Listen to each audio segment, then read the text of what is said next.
Good day, everybody listening to Born Again to Live. This is a podcast for everyone, but it is about living out our best life with Jesus. Today, we are going to be talking to a very important person, Eric. Yes, one of the most important in life. Clearly. She is a doll. She is just brilliant, as us Brits like to say. But it is the one, the only Amy Tubbs. And I'm so glad she could join us today in her busy day. Hey, guys. Thanks for having me. I got to crack up. I'm sorry. But Amy's switching voices and everything.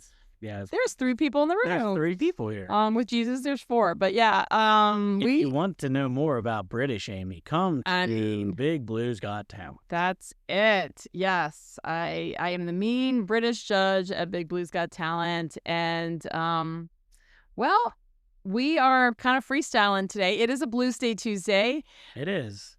And our guest is Amy. It is me. At the suggestion of my pastor's wife, Kenlyn, she wants to get to know Amy more. So, and there's a lot of people who, I guess Amy has some fans.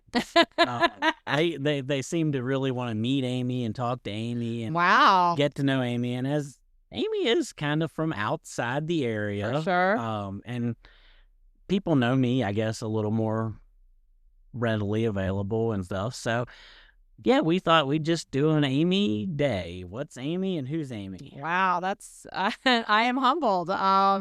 Yeah, what do we need to know about me? I am kind of this mysterious figure at Big Blue. It's almost like I think the kids just think I live there somewhere in a closet, and I just come out on Saturdays and every so often to kind of help out. But no, I have a whole other life, as I like to say, 3 mountain ranges over, which is how many mountain ranges it takes to get to Big Blue from my house. But yeah, I am from the Virginia side of things. Yep. So this is a West Virginia, Wardensville kind of a thing at Big Blue. So yeah, I'm definitely the outsider. Yeah. And most of these kids probably don't even know where she lives from or how far she comes. They just know that she's there. Yeah. Because of her availability. But so we're going to go through our standard Blues day. How in the world did Amy end up where she's at with God?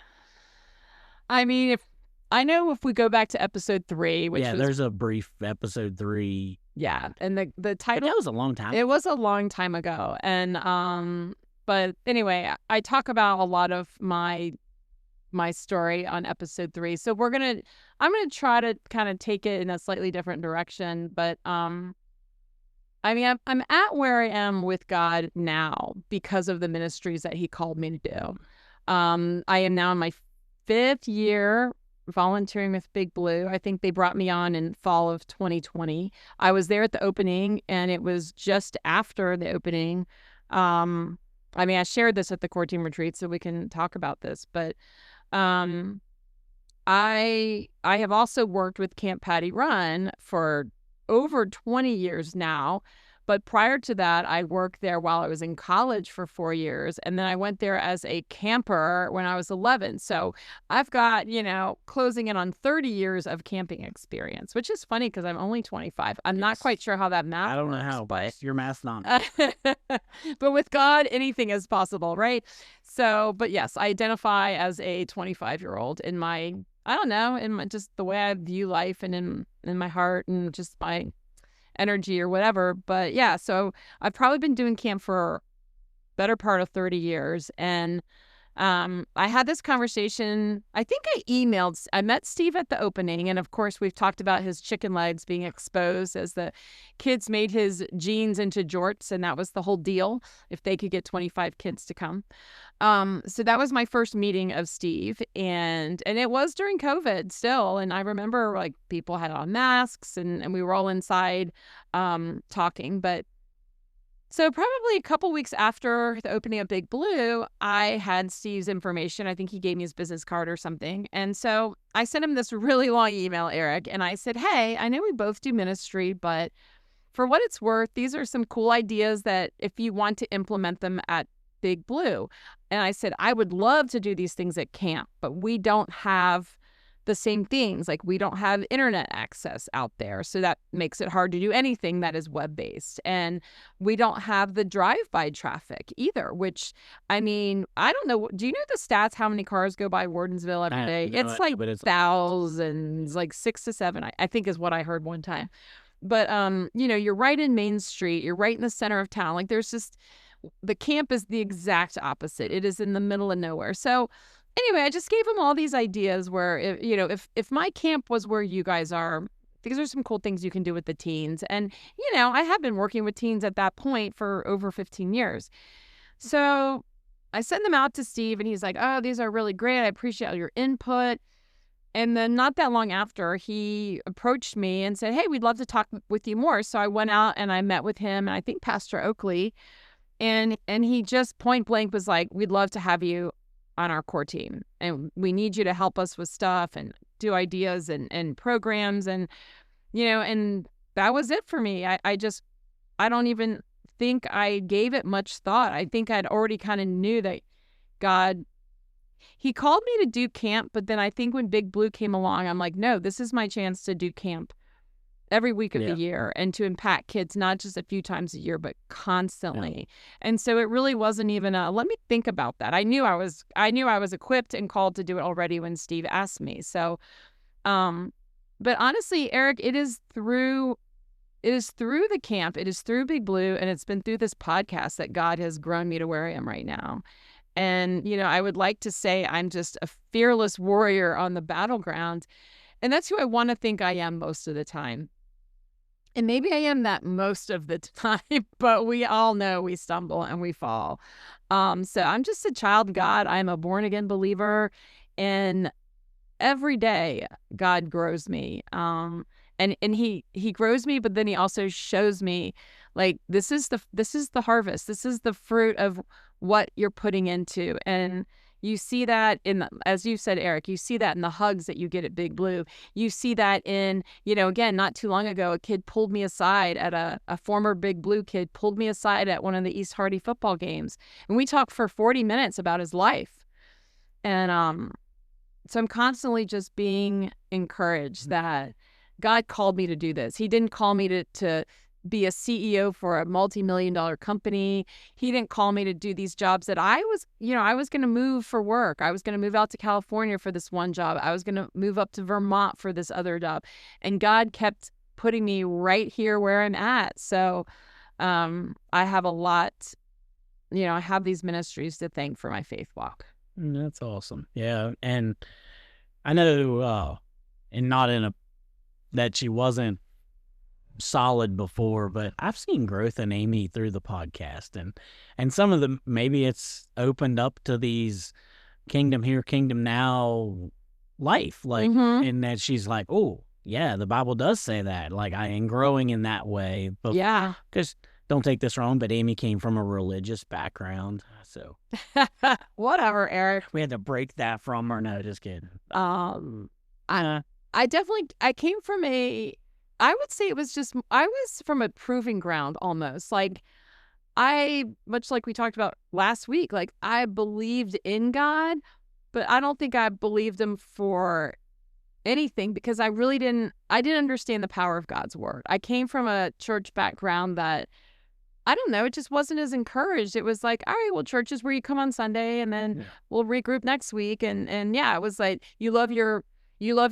brother or your sister in the parking lot, and then you're cussing them out by the time you get to your second stoplight. Like, that was, that's kind of always how church was sort of viewed for me. It was this give or take thing. And but God is not, he's not relegated to just our Sundays. It's, as the Bible says, we are to pray constantly. We're supposed to have that open line. God needs to be in every thought, in every breath, practically. And so that has been a thing that I have grown in my faith, is just realizing God is everywhere all the time, and he's always a part of my life. I love that. So we can skip how you got to Big Blue, like that we've covered. Yeah. Let's dive deep into the advice for someone seeking. We're not going to get to the new Christian yet. Yeah. Somebody's seeking. Because we deal in this all the time. to ask you your advice. I know I'm putting her on the spot. She didn't have that one planned, but we deal with it all the time, and it's one of those. I know she has something deep. To search my deep waters. I mean, I guess to understand the seeker, I really have to put myself where I was. And you can look around this world and just you can see people that are just locked on, fully sold out on God. And you kind of feel like you're that person on the other side of the fence. You can see through the fence, but you're not in the party. Like I kind of think of it like this big lawn party. Like people are rejoicing, they're happy, and like you want what they got, but you don't know how to get there. You really don't know how to get there. And depending on your past, you might be too afraid or ashamed to approach people and say, I want what you got and I don't know how to get it. Because that's very vulnerable. Yeah. You know, and sometimes you can't even come up with the words to say that. All you know is you're lacking. And I mean, I think what it took me, Eric, was convincing. And I love, like Michael Sears, sometimes he talks about, you know, you can tell he's seen some of these other great speakers like Louis Giglio when he talks about how vast the universe is. And he is funny as all get out when he talks about the universe and how large the universe is. Listening to somebody like that, listening to Lon Solomon talk about evolution from a very scientific point. Yeah. And I think for me, like, that was the kicker. Like, you know, and when he used that comparison and he said, you know, the way they try to describe evolution, it really is like a tornado whipping through a junkyard and out comes a Boeing 747. Is it possible?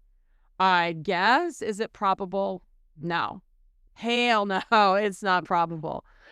And so for me, it was when I finally realized, okay, there was a God creator. Then I felt this burden. I better know him. Yeah. Like, I better know him. And again, you're sort of faced with, well, but there's this version of God and that version of God. I mean, even within the Christian faith, there's 25 different versions of God and what people believe of him. So, so it isn't, I didn't know where to start, but you know, the Bible talks about when you seek him and you seek him with all your heart, like he's going to reveal himself. And so I just remember I just had an earnest heart to know who he was. You know, and I would just ask him. I'd be walking my dog like, God, how do I get to know you? And little by little and slowly but surely, because I don't think he can just give it all to you at once. It would be overwhelming. And so slowly but surely, God revealed who he was. And he, you know, not too long after I was like, I really want to know God better, a girlfriend of mine said she's going to this ladies' Bible study. And I'm like, awesome. You may don't have to have this vulnerable moment where I'm in front of this entire congregation with, like, you know, people my parents' age and cute guys or whatever it was. Like, I didn't have to open myself up to everybody, just a small nurturing group of women. And just slowly but surely that pathway, you know, when it says God opens doors and he shuts windows, and that is what I saw him doing. But yeah, that I think you don't need to have, you know, for a non-believer even, you don't have to have anything more than just an earnest and open heart to, like, reveal yourself, God. Who are you? And get me on that path. Yeah, that's awesome. Let's go with some Big Blue memories. Oh my gosh. She thought I was going to go with the new favorite advice. Just that's why we haven't talked about it. Oh, some Big Blue memories. Golly. I mean, obviously, all of our, since it's been brought up before, all of us are Big Blues Got Talents. Yeah. Those have been hilarious. And it's just something the kids always look forward to. And yeah, Max has always put on a performance. Like that first one where he wrapped his like ankle around his neck and was pretending to speak into his shoe phone or something. Like that in and of itself was ridiculous. But then when he fell and actually hurt himself, and we thought it was part of the act. So we're like laughing alongside him. Ended up with a broken hand, wrist, something out of that deal. But yeah, we laughed at him, and then it's like, oh, I felt so bad. Yeah. Oh my gosh. Yeah, it was so good. I think back to when we did the Back to the Future night, and we dressed up as 50s kids and we watched Back to the Future, and I made like, I don't know, 50 milkshakes. There's probably only 15 kids there, but I think I made like 50 milkshakes. That was like way back in the day. But like Shanda and I love a good theme party. So if it requires dressing up, like we're on it. And like I know we did a luau night, which Sally was not as well attended because it crossed with the it interfered with, I think, I call it the chicken festival. I think it's the poultry convention. Yeah. So there was like a big poultry thing, but I'm like the chicken festival people. This is where it's fun to be an outsider.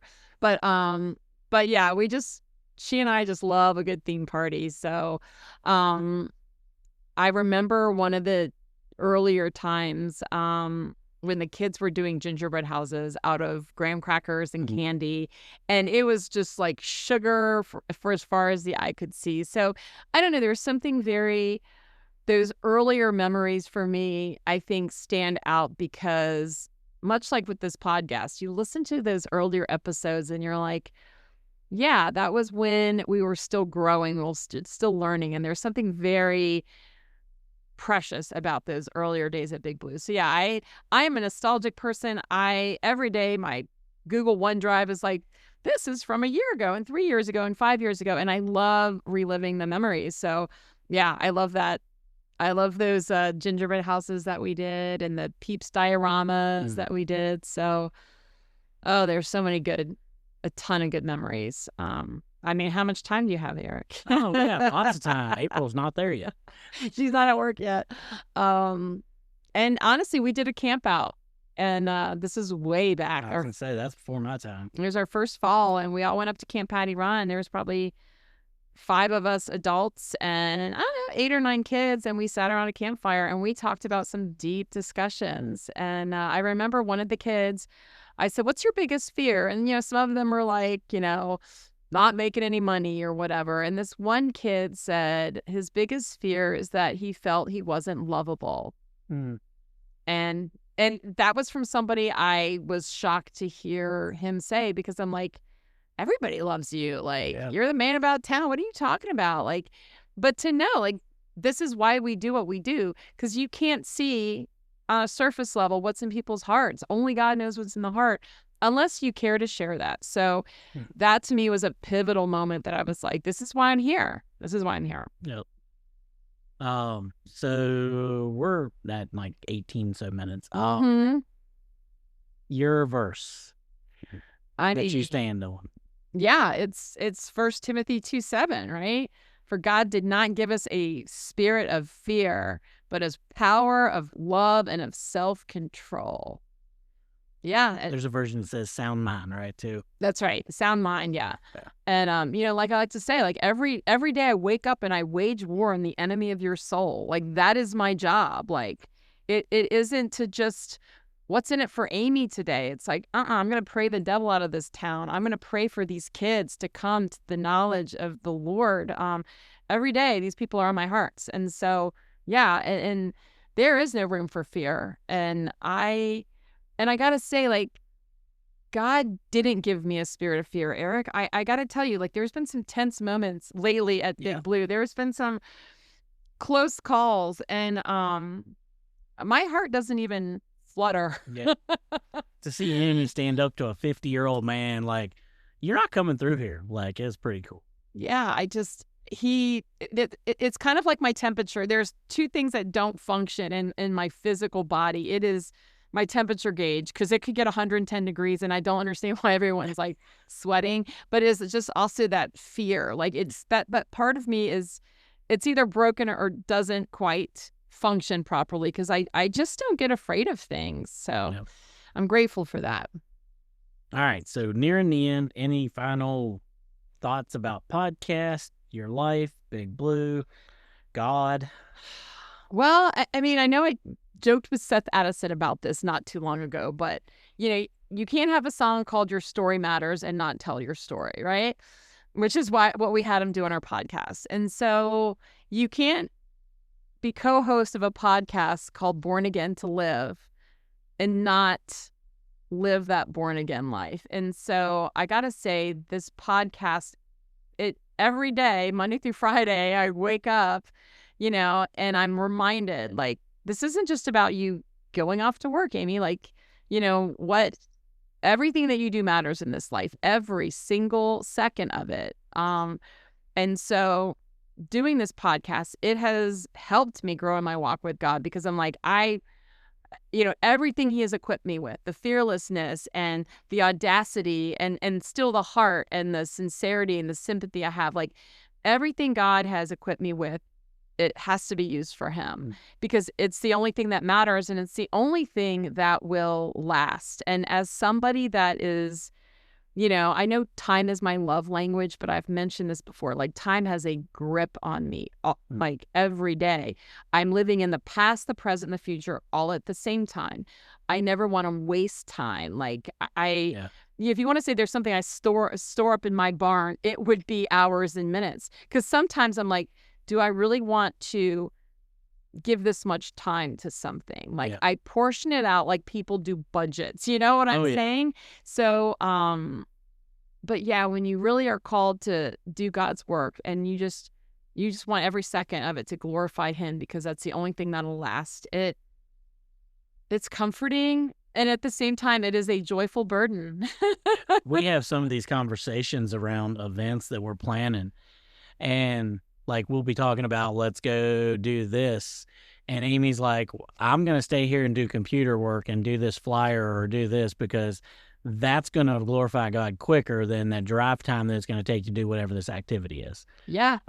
So as much as I know she wants to be at every event and do everything, sometimes that drive, that distance that it is from her house to where we're at, it's easier for her to stay back and still do her part. And so, I know where she's coming from. Yeah, I'm always looking at what is the best use of my time. And I'm a big, like, do what's in your strength, Yeah.